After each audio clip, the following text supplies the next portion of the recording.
할렐루야, 아멘. 만나서 반갑습니다. 오늘은 창세기 16장을 하겠습니다. 16장의 제목을 보니까 하갈과 이스마엘이란 제목이 나와 있습니다. 1절입니다. 아브라함의 아내 사레는 출산하지 못하였고 그에게 한 여종이 있으니 애굽 사람이요 이름은 하갈이라.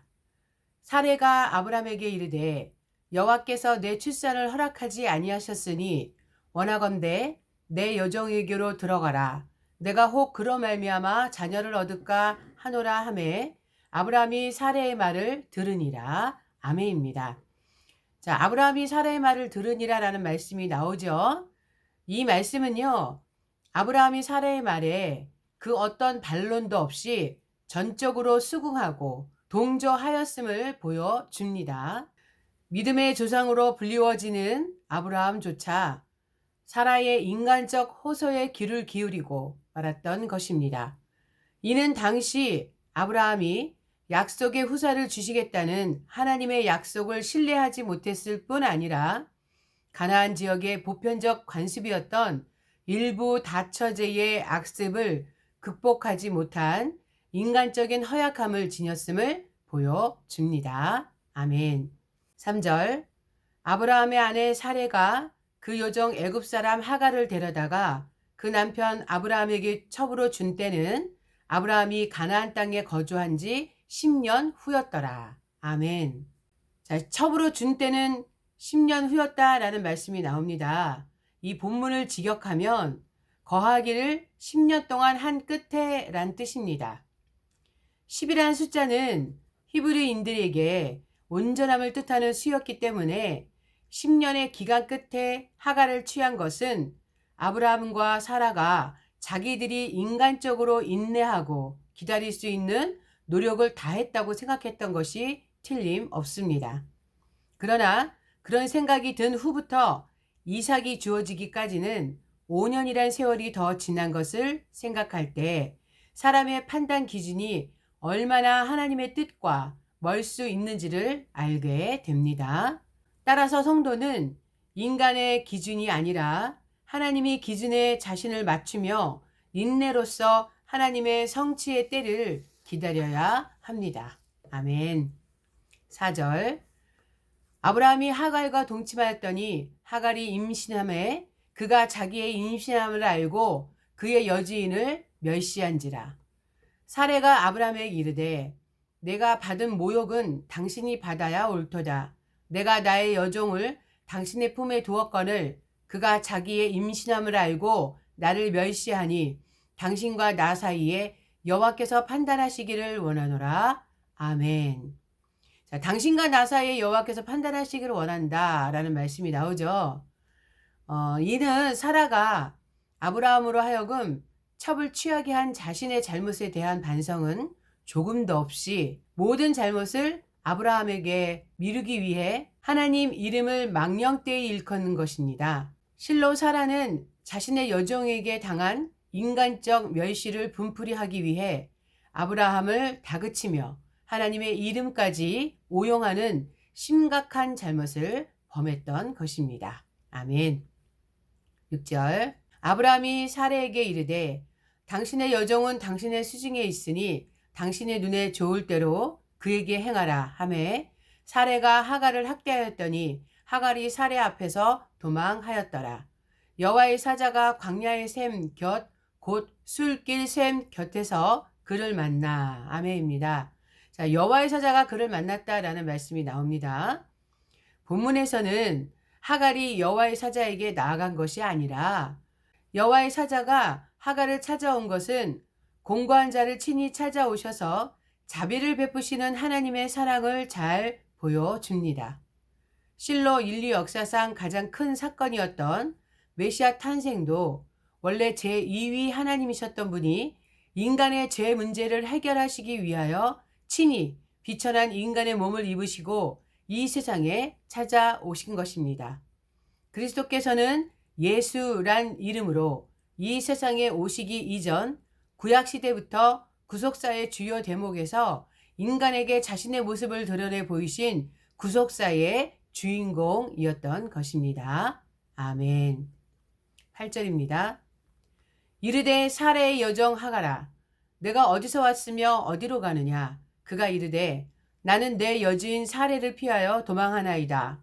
여호와의 사자가 그에게 이르되 내 여주인에게로 돌아가서 그 수하에 복종하라. 여호와의 사자가 또 그에게 이르되 내가 내 씨를 크게 번성하여 그 수가 많아 셀 수 없게 하리라. 아멘. 크게 번성하게 하신다라는 말씀이 나옵니다.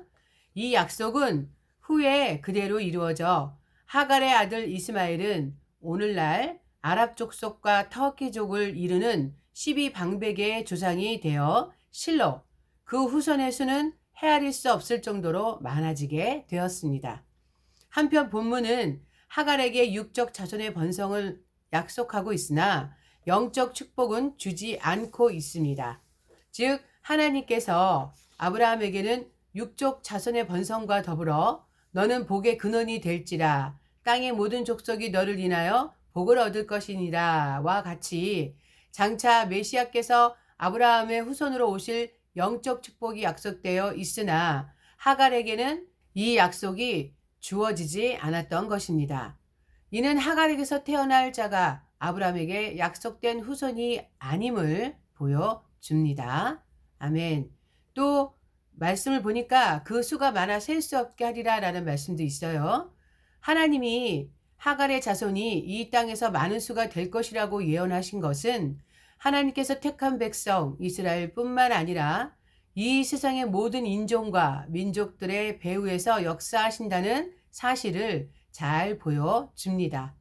비록 하갈에게서 낳은 자식은 약속의 자손이 아닌 육신의 자손이라고 성경은 가르치고 있지만 그럼에도 불구하고 하나님은 이들에 대해서도 역시 관심을 가지고 계시며 그들에게 은혜를 내려주십니다. 이를 통해 우리는 결국 인류 모두에 대해 은혜를 베푸시는 하나님의 자비로우신 성품을 볼 수 있습니다. 아멘. 11절 여호와의 사자가 또 그에게 이르되 내가 임신하였은즉 아들을 낳으리니 그 이름을 이스마엘이라 하라. 이는 여호와께서 내 고통을 들으셨음이니라. 아멘. 자, 이스마엘 이 말씀이 나오죠. 고대 근동 사람에게 있어서 이름은 단순한 호칭의 의미를 넘어서 보다 큰 의미를 갖습니다. 이름은 예언적 의미를 갖는 경우가 많으며 그 이름을 짓는 것은 주로 가장이나 권세 있는 자에게 주어지는 특권이었습니다. 왜냐하면 이름을 짓는 것은 그 아이에 대한 모든 권한을 갖고 있는 것을 뜻하기 때문입니다. 그런데 이스마엘의 이름은 하나님께서 친히 지어주셨습니다. 이는 이스마엘이 비록 약속의 아들은 아니지만 하나님의 사람 아브라함의 씨로서 하나님의 특별한 관심의 대상이었기 때문입니다. 이후에는 이러한 경우가 여러 번 나타나지만 사람의 출생 전에 하나님께서 그 이름을 가르쳐 주신 것은 이스마엘이 처음입니다. 아멘. 12절 그가 사람 중에 들나귀 같이 되리니 그의 손이 모든 사람을 치겠고 모든 사람이 그의 손을 칠지며 모든 형제와 대항해서 살리라 하니라. 아멘. 자, 12절에 보니까 그의 손이 모든 사람을 치겠고 모든 사람이 손이 그를 친다라는 말씀이 나와 있습니다.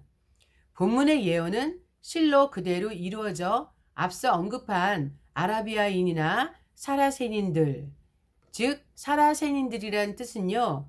십자군 시대에 유럽인이 이슬람 교도를 부르던 그런 말이라고 합니다. 사라세닌의 그 역사상 그 세력이 크게 번성하였으며 여러 번 이웃 나라를 괴롭혔습니다. 그리고 오늘날에 이기까지 이들이 살고 있는 중동 지역은 세계의 화약고로 불려질 만큼 분쟁이 끊이지 않으며 큰 전쟁의 소지를 항상 안고 있습니다. 아멘. 13절 하갈이 자기에게 이르신 여호와의 이름을 나를 살피시는 하나님이라 하였으니 이는 내가 어떻게 여기서 나를 살피시는 하나님을 배웠는고 함이라. 이러므로 그 샘을 부헬라 헤로이라 불렀으며 그것은 가데스와 베레 사이에 있더라. 아멘.